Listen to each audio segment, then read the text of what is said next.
Thank you.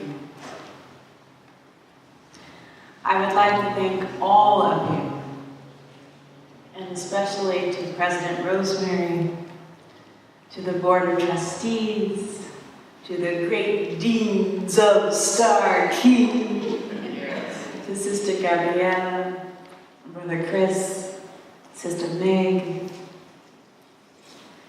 I want to thank especially all of those who have put today's symposium together.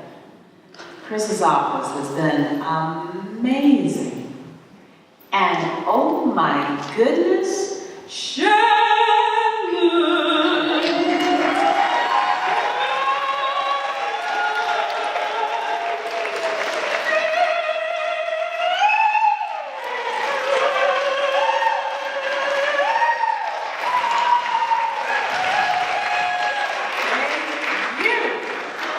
what a gift you have here in this mighty, mighty woman.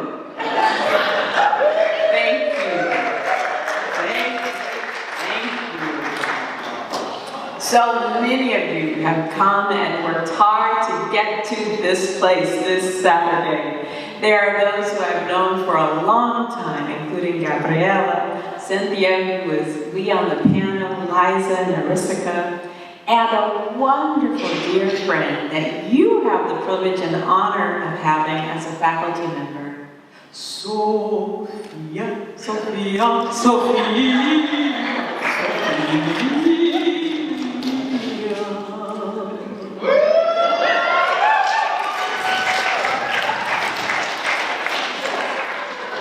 For the wisdom that surely flows from her veins, and for the wisdom that is nurtured in this space, I do want to give my deepest thanks. I also want to thank you for inviting my family to be with me here today. The Reverend Dr. Naomi Olivia Harris, my mother, is here, and I want to thank her.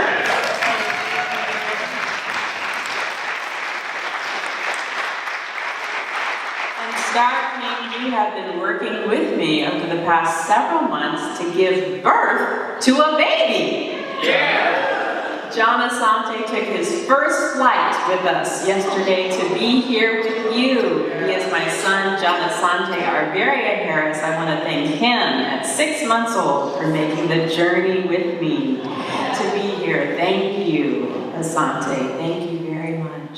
We have a dear friend, Carolyn Ash, who's also flown in from Denver to be here with us. She's beloved here at Starr King, so I'm so grateful to all of you. As we move into transition to hearing words of wisdom on eco-womanism, I do want to echo some of the beautiful music that we have heard, the powerful poetry that has been written, and the amazing sense of spirit in this place. Won't you recall with me one of the songs or words or movements that you've heard already? In a moment, let us meditate together. Hush. Hush, somebody's calling my name. Hush, hush, somebody's calling my name. Hush, hush,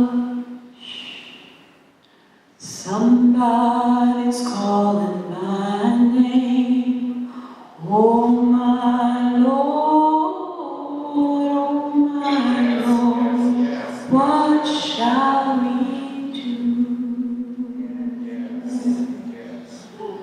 Hush, hush, water's calling my name. Hush, hush, water's calling my name.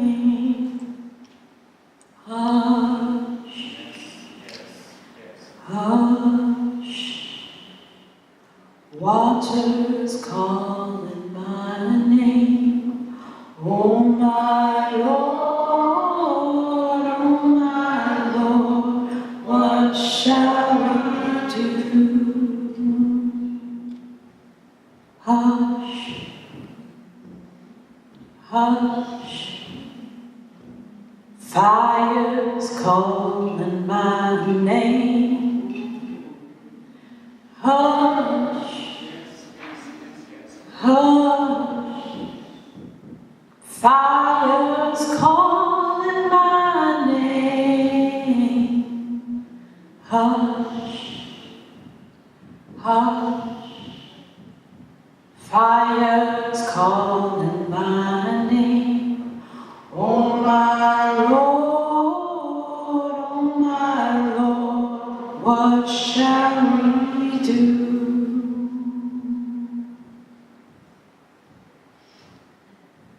Hush, hush, wind is calling my hush, hush, wind is calling my hush, hush, wind is calling my name. Oh my Lord, what shall we do?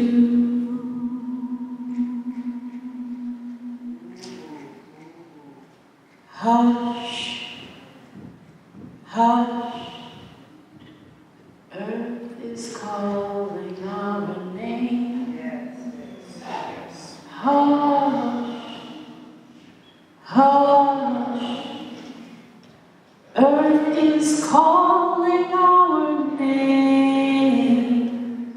Hush, hush, earth is calling our name. Oh my Lord, fossil fuels. Oh my Lord,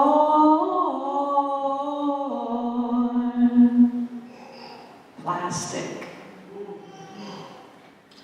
Oh my Lord,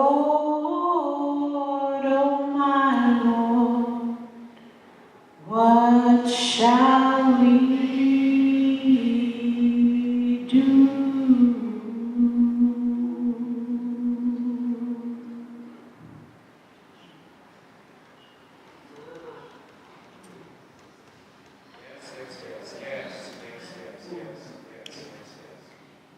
Ecowomanism is discourse, dialogue, a conversation that centers the voices, experiences, and sociological perspectives of women of African descent and women of color on the environment. The approach is interdisciplinary in that it often builds upon historical reflections of these women and links social justice issues, including gender and economic and racial and sexual justice, with issues of ecological justice. This link between social justice and ecological justice is one of the primary marks of an eco-womanist lens, pointing to parallel oppression suffered by enslaved African women whose bodies were raped and violated for the purpose of breeding slaves during the history of American slavery, and the similar ways in which the body of the earth, including mountains and rivers, fields, have been used and overused for economic gain. Ecowomanism claims that the same logic of domination that functioned as a theoretical underpinning for the transatlantic slave trade is the same logic of domination at work in the cases of ecological violence and control. Eco-womanist approaches are often influenced by African, Asian, Indigenous, Native, and Fourth World cultural and religious perspectives and worldviews, and thus place significant value on the interconnection between human, spiritual, and natural realms. In many African indigenous religious traditions and cosmologies, for example, there is an ancestral link between living humans, nature, and spiritual realms, whether acknowledged through offerings given in the name of familiar ancestors or deities. Honoring the ancestors can sometimes be manifested in one's moral commitment to also honoring the earth. While some critics will argue that a false assumption has been made when suggesting that all African indigenous religious traditions have an embedded moral commitment to ecological justice within them, or that practitioners necessarily abide by a moral code to care for the earth, it is the case that in contrast to most Western ideologies, African cosmologies generally maintain a connection between what social theorist Emil Durkheim called the sacred and the profane.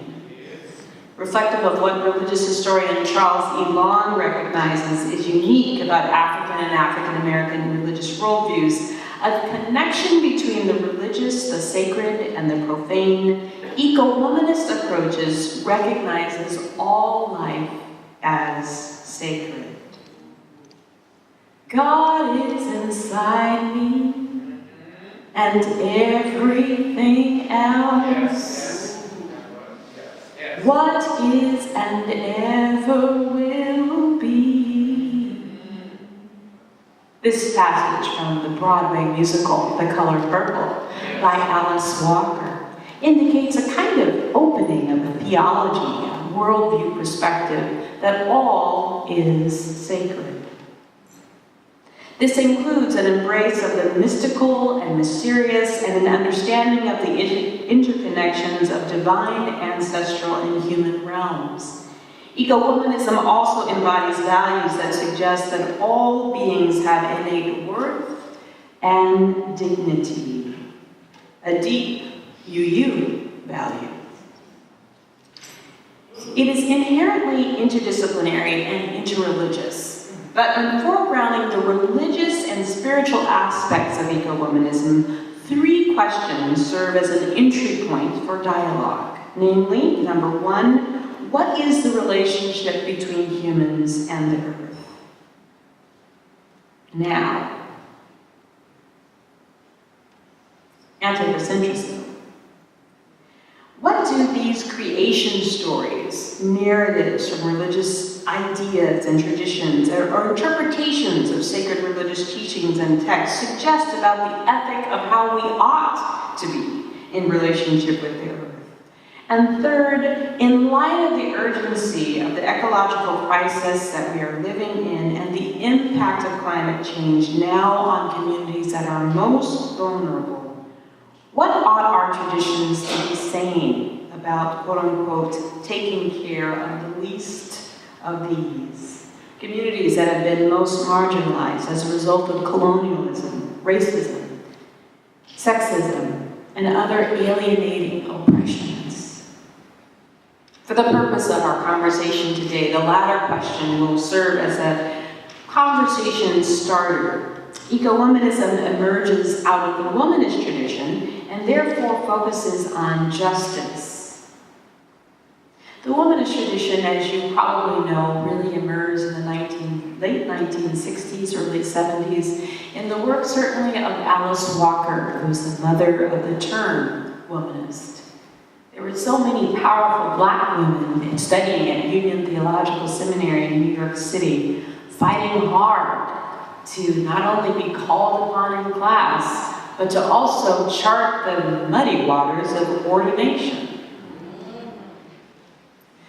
They wrestled with professors, Dr. James Cone. They wrestled with the Black male colleagues that they had. They wrestled with the white female feminist colleagues that they had. And they finally sat back and said, I already know everything I need to know. I am a womanist. Noting and validating all of this sacred epistemology, the knowledge that comes from grandmothers and mothers, and that sacred wisdom that comes from family and community and kinfolk and beyond the realm, across the oceans, across the lands, across the continent of Africa, this knowledge, this epistemology, this way of knowing, finally put up and honored as a sacred knowing. The study of womanists centers the voices of African and African American women, their theologies, their images, their understandings of God and the divine, and what they ought to be doing in this particular world and land. Ecowomanism comes out of this womanist tradition, and as such it highlights unique sociological, ethical, moral, religious, cultural, and historical contributions that African and African American women have made throughout the African diaspora, particularly to the environmental movement. Now, you may think that the environmental movement has a particular history. Oh, the road. Innocent, no, darling.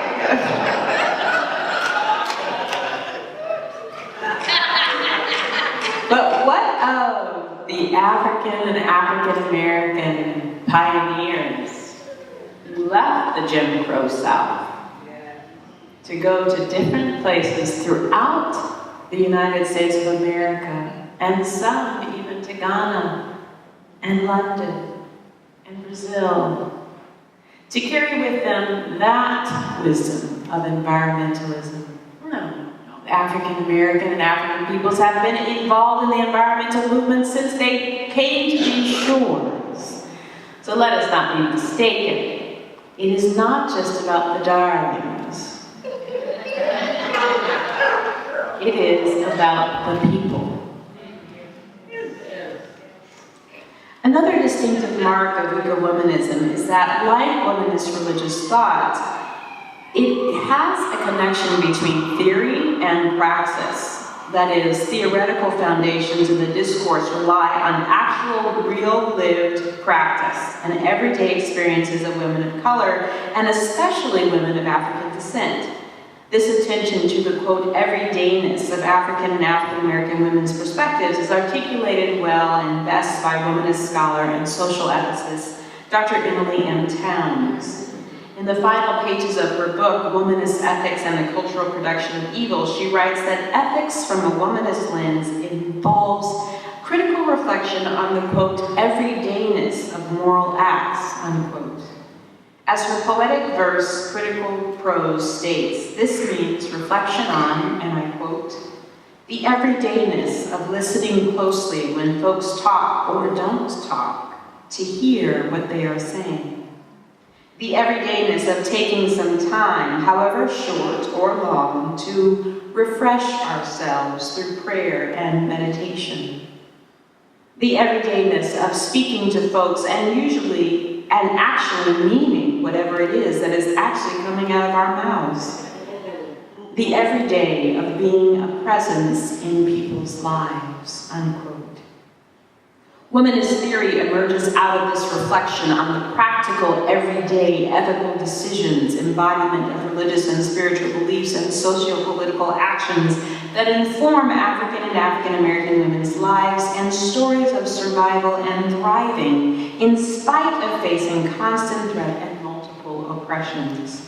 Whether by examining the slave narratives of Harriet Jacobs or the writings of Sojourner Truth, or reflecting on the moral courage and stamina of Fannie Lou Hamer throughout the era of the Jim Crow and Jane Crow South, or taking seriously the protest cries today of hashtag Black Lives Matters and in the era of police racist brutality, womanist critique and ethical reflection considers African American women's voices, theories, and practice valid epistemology. Similarly, eco-womanism points to the work of religious lens and values of women scholars and activists like the Green Belt movement or in food deserts such as in South Dallas. These contributions to the environmental crisis we are living in are very important. On a deeper level, eco-womanism asks other questions. How have women of African descent survived multiple and layered oppressions throughout history?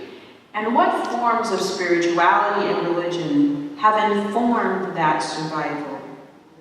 Soon I will be done with the troubles of this world, troubles of this world, troubles of this world. Soon I will be done with the troubles of this world. Going home to live with God. This is not a song about getting through final exams. This is a song about escaping to a place beyond oppression, beyond logics that hold some up and push others down. In a slave's mind, the only way to get out of that kind of bondage was death.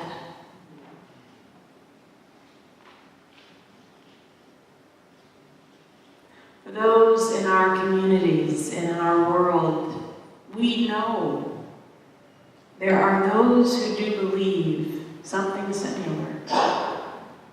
That the only way to get out is death. But what if there's another way? What if there is a way to live one's life in hope, in constant hope, in hard-earned commitment to hope every day? A second question for eco-womanism on a deeper level is what is unique about the healing practices of these women that have assisted other women in their communities to name, survive, and thrive in spite of facing constant barrage of environmental health hazards? I don't feel no waste time. I come too far from where I started from. Yes. Nobody told me the road would be easy. I can't believe God's brought us this far to leave us. Yes, yes, yes, yes. Is there a chance that God is still with us, even in this environmental crisis that we're living in? Even as messed up as humans have made the planet? Is there a chance that God might be just merciful enough to give us another chance? Finally, how have the religious and spiritual insights, practices, and worldviews engaging the environment helped to shed light on the crisis that we're living in now? I think of Fannie Lou Hamer's deep, deep song, Here, Shedding Light. This little light of mine, I'm gonna let it shine. Meaning every time, no matter how insignificant my ecological commitment might be, I'm gonna do it.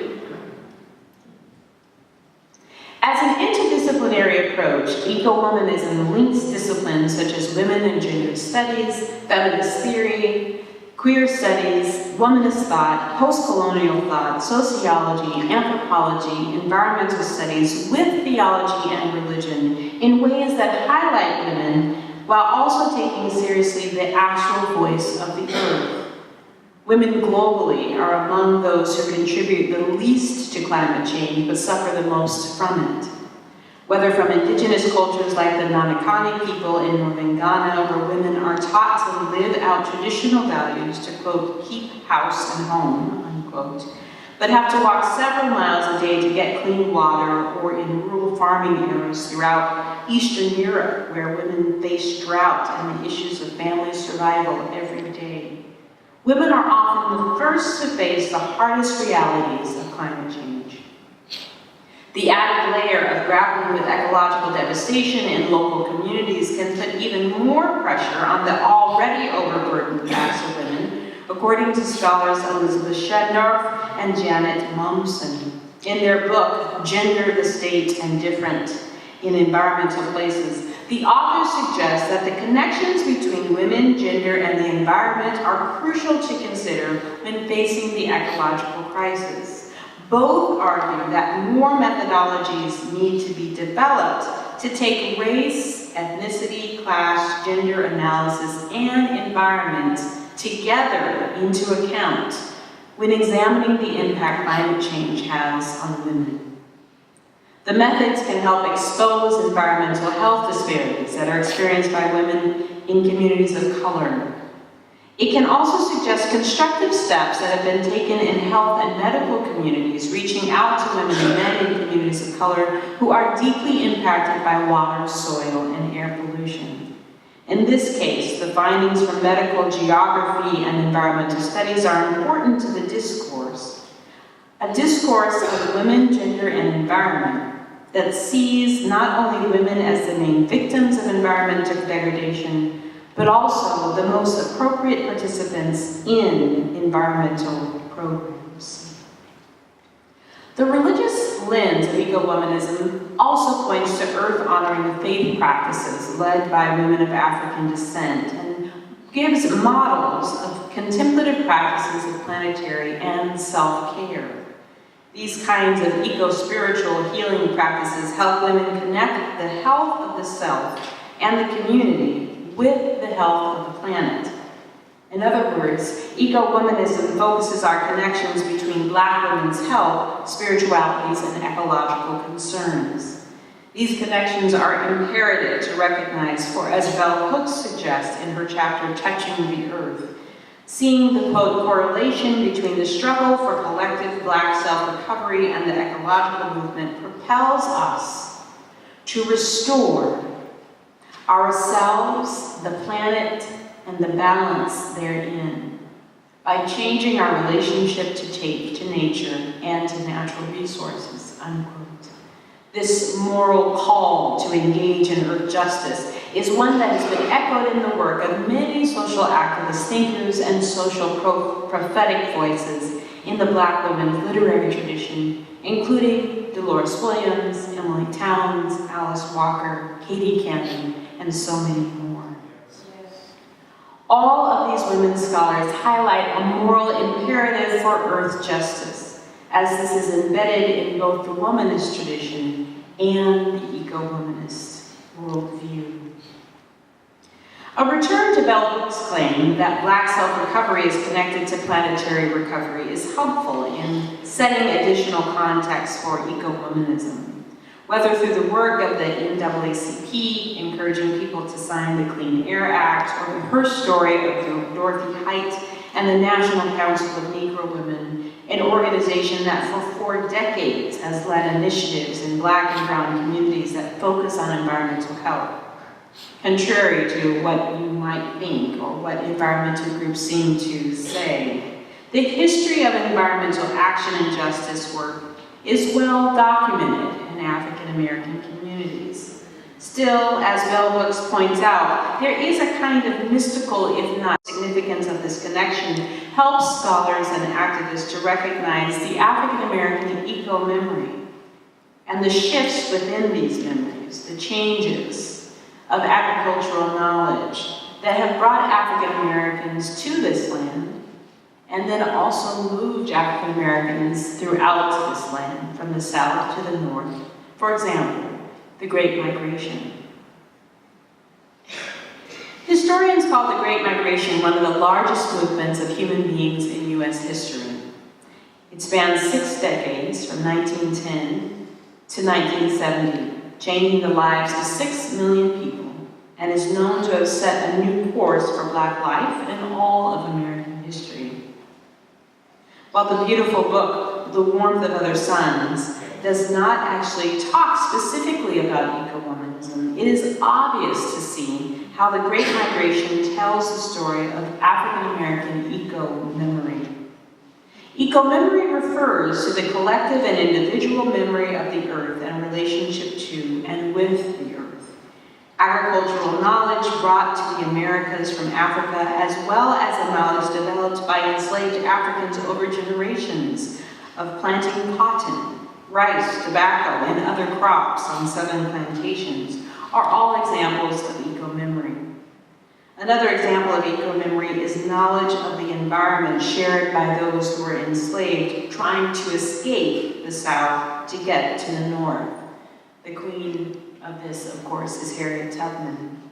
The fact that she was actually able to go into a spiritual trance many times on her way, taking enslaved Africans north, but also hear from the spirit in those trances and be able to know exactly which tree to pick from, which root would heal someone, and always know exactly where the North Star was. This is eco-memory.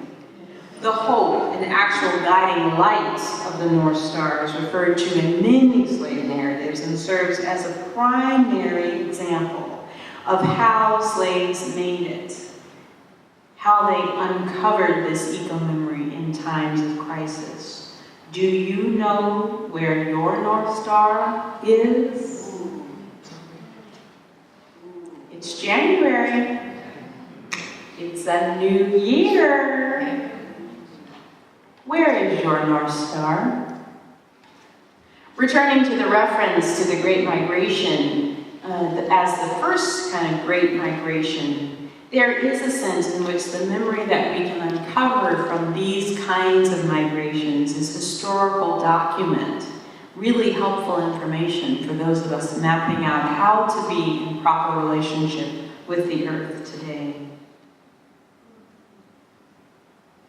As a source for eco-womanist reflection, Bell Hooks' book, Sisters of the Yam, is very important, in part because it also is an echo to the larger corpus of African American and Black women's literary tradition.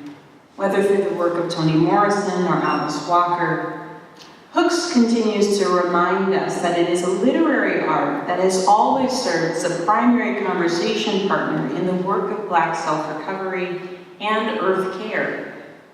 In her essay and in her book, she raises examples within literature in which Black women's experiences of joy and fullness, wholeness and health and love are expressed through a poetic rendering of nature.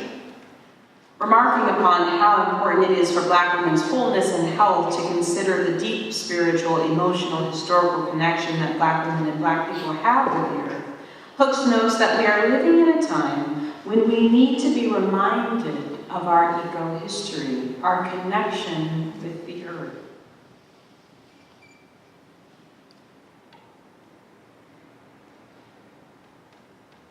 One of the steps of the eco-womanist method is for everyone and anyone to begin by honoring their own experience and telling their own story, their own eco-story. I do this at the beginning of the book through Earth biography. One of the invitations is really important that first invitation is very important before one moves forward in terms of analyzing what that might mean. In our time, and in the work of social justice, particularly around racial justice, it is important then to recognize that an African American's eco-story is going to look very different than a white American's eco-story. And an Irish American's eco-story might look very different than a British American's eco-story.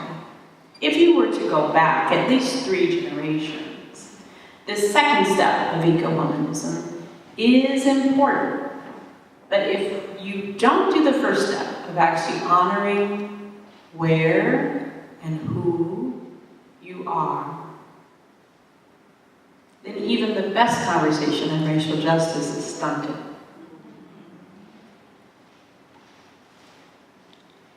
Let me hasten to include and encourage you to move through the methodological steps of eco-womanism, in part because they are so helpful, I think, not just for environmental justice, but also for other justice issues.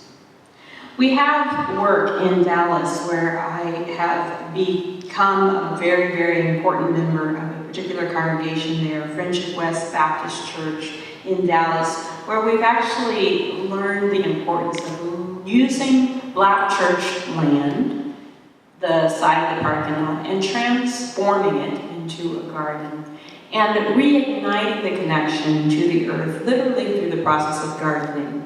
And for many in my generation and for younger generations, literally teaching them how to put a seed in the earth and to watch it grow.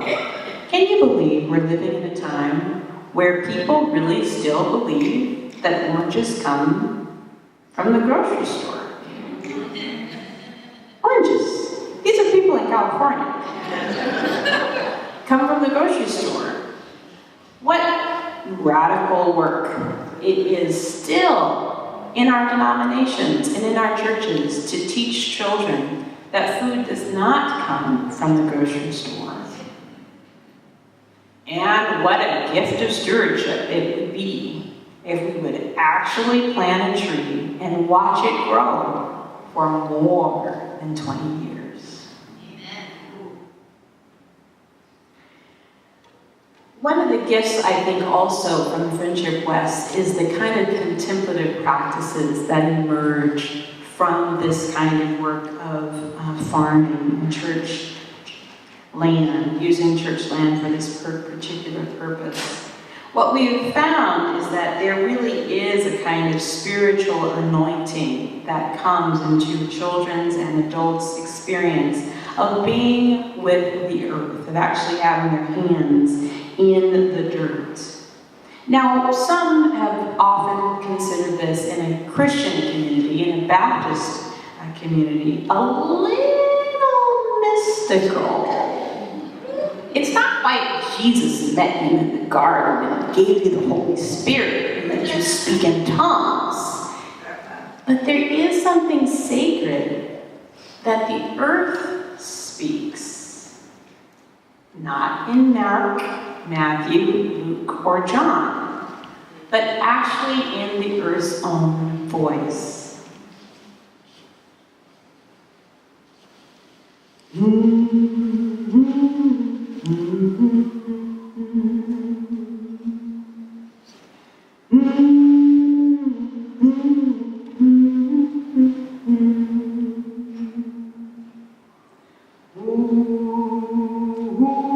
We are with you.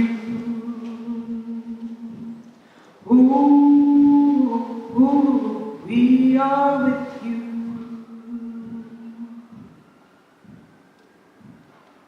Now, Reverend Harris, I know it was something, but I don't know if that was the voice of God or Jesus or the Holy Spirit.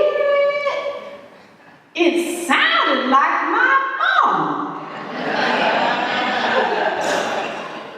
What a gift for these kinds of contemplative practices to burst open wide new theologies, recognizing the sacred and the divine voice of the feminine, through the family, through the friend, through the ancestor, and not just through the hardcore theology of the Trinity. The connection between African American churches such as Dallas and spiritualities that yet may not have a name that people are experiencing, and Native American spiritualities is also very important. Bell Hooks mentions this, and there's an entire discourse that begins to open up the conversation about the importance of expanding this conversation, in part because of the healing practices that it offers, particularly for communities of color in our time. I'm always moved by the ecological justice movement work of poet Beata Totsi Pena, who is an executive director of the Tewa Women's United Foundation in New Mexico. She, as a Native woman, writes poetry, but also is an eco-activist who prompts Native peoples to come together in community, often in women's circles, to share wisdom about how women can survive and how they can teach their children, one, their own language, but also teach their children how to cook.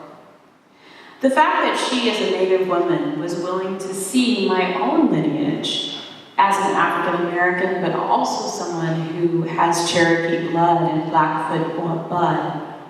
The fact that she was actually able to make that connection and that she was open to it was an invitation of hospitality so deep that I could feel our ancestors were meeting again for the first time.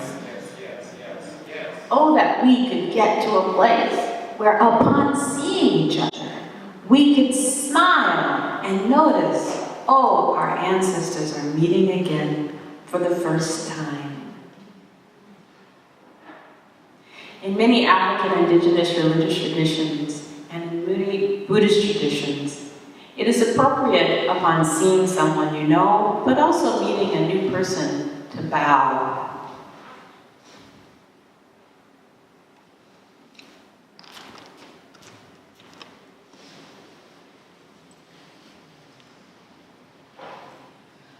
I honor you.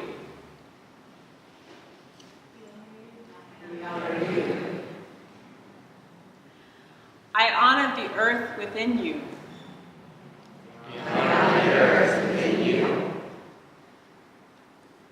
I am so glad to know you.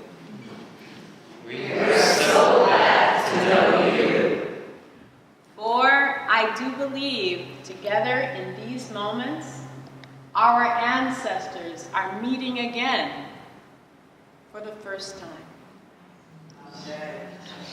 Ashe. Ashe. Ashe. Ashe.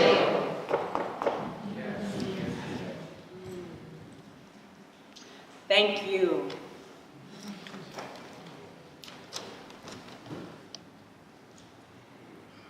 Ecowomanism is a way in. It's not the only path, but it is an important path. It is in the readings that you all have done, but it's not only that. It's taking the spirit of eco-womanist spirituality with you into almost every interaction that you have. It is taking on the garment of feeling loved and being loved, of committing again to self-care and planetary care. It is the spirit of eco-womanism that certainly guides this day and grants us all hope, no matter where we are in our lives, to know that we are not alone, that indeed Earth itself, herself, is with us. Thank you all very much. I honor your questions. I do believe we have time for good talk.